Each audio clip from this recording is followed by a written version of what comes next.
My name is Burt Henderson, and I am saying this now because I no longer trust silence. In 1973, silence was part of the job. You learned which things to log, which things to ignore, and which things were better left between your boots and the ground. What happened in that meadow was never written down correctly, and if I don't speak it while I still can, it will keep beating without anyone knowing why. You feel the meadow before you see it. That was the first thing that unsettled me. The trail dips slightly, the tree line thins, and there's a pressure in your chest that doesn't belong to the climb or the air. The first time I stepped into it, I thought my heart was acting up. I stopped walking, hand on my ribs, listening to my own breath. That's when I realized the rhythm wasn't coming from me. The ground pulsed beneath my boots. Slow, deliberate, not a tremor, not a vibration. A rise and fall subtle enough that you could miss it if you were distracted, strong enough that once you noticed it, you couldn't stop counting it. I stood there longer than I should have, watching grass bend and straighten in time with something underneath it. The meadow looked normal. Wildflowers, knee-high grass. A shallow bowl of open land ringed by pine. Nothing about it warned you. I logged it as uneven ground and moved on. That's what you do when something doesn't fit the handbook. You flatten it into a sentence and hope it stays there. Animals avoided the meadow. Elk tracks stopped at the edge and turned back. Birds flew over it without landing. Even insects were scarce, the air too still for summer. When the wind passed through the surrounding trees, the meadow lagged behind like it was listening first, then responding. I began rerouting patrols without being asked, telling myself it was erosion, that open ground always settles strangely. The radio picked it up next.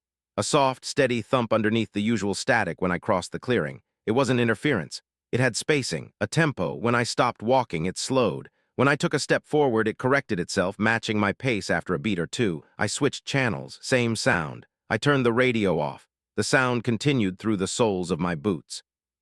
I told Harris about it 3 weeks later. He was younger, still believed the park was just land and policy. He joked that maybe the meadow was sitting on an underground spring. "You're hearing water," he said. He volunteered to check it with me the following evening, just before sunset. We entered from opposite sides. That was our first mistake. The meadow felt different at dusk, heavier, as if the air had weight. The pulsing grew more confident, no longer subtle, no longer pretending to be natural. Harris radioed me to ask if I felt it. Before I could answer, his voice cut out. I reached the center just as the light drained from the sky. The ground beneath me rose and fell, stronger now enough to make balance uncertain. My flashlight beam shook even though my hand was steady. I called Harris's name. The meadow answered with a deeper pulse, like something acknowledging a sound. His radio lay in the grass 10 yards away, still clipped to his strap, humming in time with the ground. There were footprints leading toward it and none leading away. I didn't step closer. I couldn't. The pulse changed when I shifted my weight, speeding slightly, eager.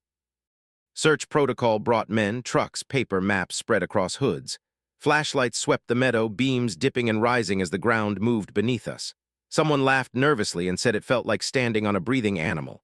No one laughed back. We found Harris's hat near the center. It was warm, not from the day, warm from below.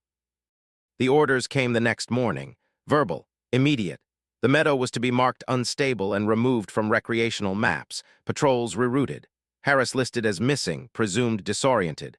No mention of movement, no mention of sound. I signed the report because refusing would have meant explaining something I couldn't explain without sounding unfit. But the rhythm didn't stay in the meadow. That's the part I never wrote down. After that night, I felt it everywhere. In my chest when I lay down, in the floorboards of my cabin, in the pause between radio clicks. Always slow, always patient, as if something large had learned the shape of me and was practicing it. After Harris vanished, the meadow stopped pretending. The pulsing became more regular, less cautious, like it no longer needed to hide its rhythm. Rangers avoided the area without being told. Even without markers, we knew where not to step. The forest has ways of teaching you that don't involve words. By late summer, the meadow no longer appeared on newly issued maps. The paper showed an uninterrupted stretch of tree cover where open land should have been. I kept an older chart folded in my locker, the crease worn thin from use. I traced the missing shape with my thumb at night, matching it to the beat I felt under my ribs. The radio interference worsened. When I keyed the mic near the clearing, the pulse came through louder than my own voice, drowning it out. Once, I heard my call sign echoed back, stretched and flattened until it sounded more like a breath than speech.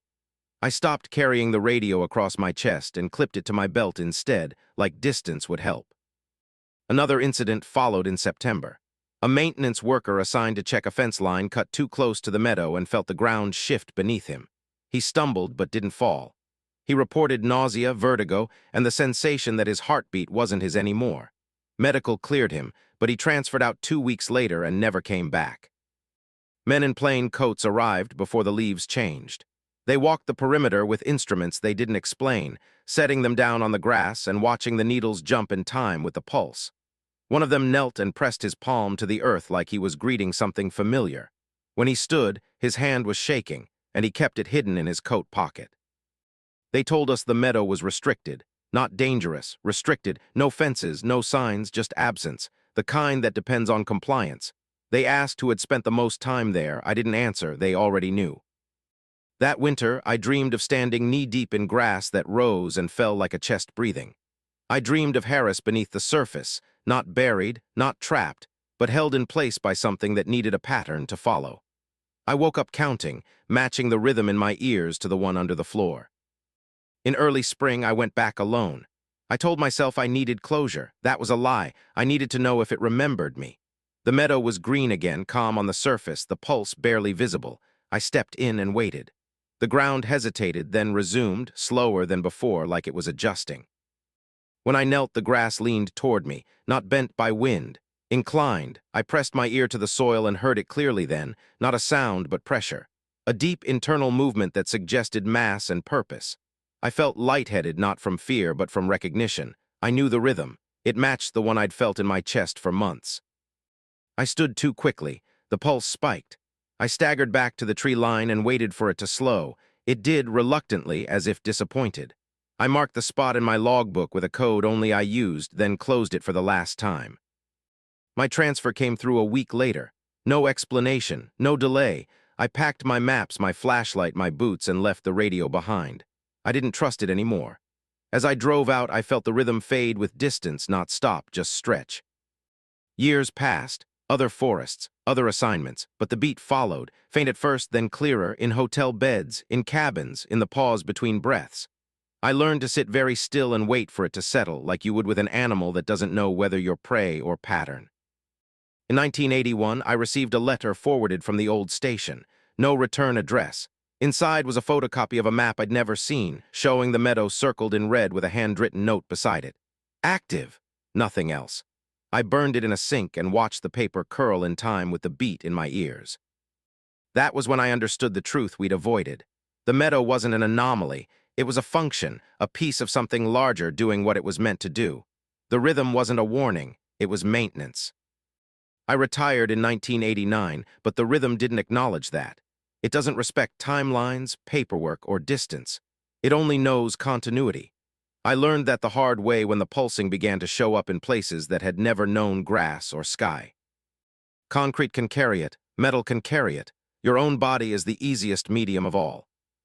In 1994, I read a short article buried in the back of a regional paper. A hiker missing near an unmarked clearing. No photos, no names, just a mention of unstable ground and an ongoing search. The description matched too closely. That night, the rhythm was stronger than it had ever been. I sat on the edge of my bed and felt it travel up through the floor, through the frame, into my chest. For a moment, I couldn't tell which beat belonged to me. It wasn't alive the way we define life. It copied it, heart's breath, weight, presence, anything that stayed long enough became reference.